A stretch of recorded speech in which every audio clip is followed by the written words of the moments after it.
জীবনে প্রথম রান্না করলাম প্রথম একটি রেসিপি, তো আপনাদের সাথে একটু শেয়ার না করলে কেমন হয়। আসসালামু আলাইকুম, সবাই কেমন আছেন? আশা করি যে যেখান থেকে আমার ভিডিওটি দেখছেন সহি সালামতে আছেন। দোয়া করি আল্লাহ তাআলা যেন আপনাদেরকে সহি সালামত রাখে, সুস্থ রাখে, ভালো রাখে। তো এখানে আমি আজকে কিছুই খেতে মন চায় না আসলে।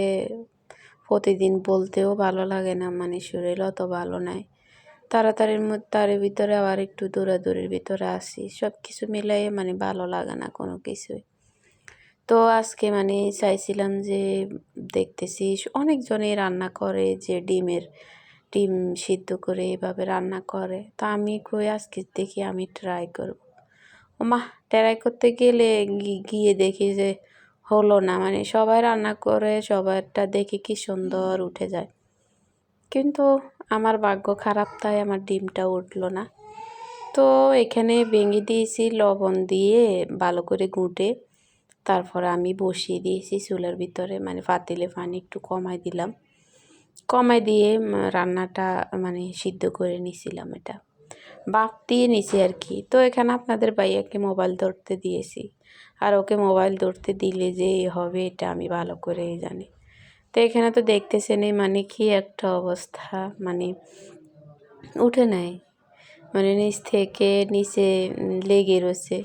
কোনো রকমভাবে নিলাম আর কি। তো এখানে আমি প্রথমে তেলটা দিয়ে দিয়েছি, এখন তেলটা গরম হয়ে গেছে। এখন আমি ডিমটা সিদ্ধ করে ভেজে নিতেছি, হালকা একটু ভেজে নিতেছি আর কি।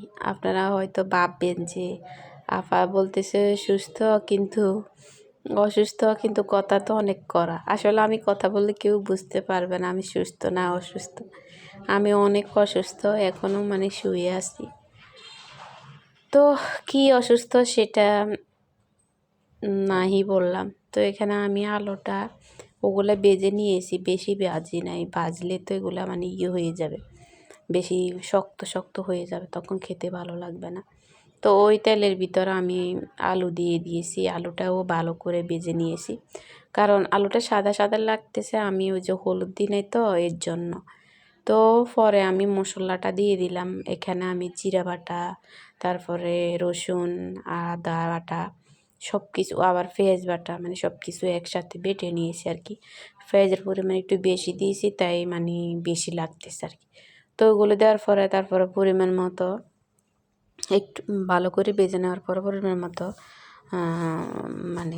মরিচের গুঁড়া ও হলুদের গুঁড়া দিয়ে দিছি আর কি, আর লবণ দিয়েছি।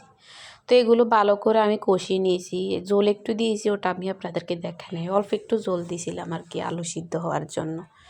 তো পরে এগুলো যখন টেনে গেছে তারপরে আবার পানি দিয়েছি, পানি দেওয়ার পরে আমি কিন্তু গরম পানি দিয়েছি। তো তারপরে এগুলা আবার পানি দিয়েছি, পানি দিয়ে এখন এগুলো ফুটিয়ে গেছে। যখন ফুটানোর পরে আর কি আমি এখন ডিমগুলো দিয়ে দিচ্ছি।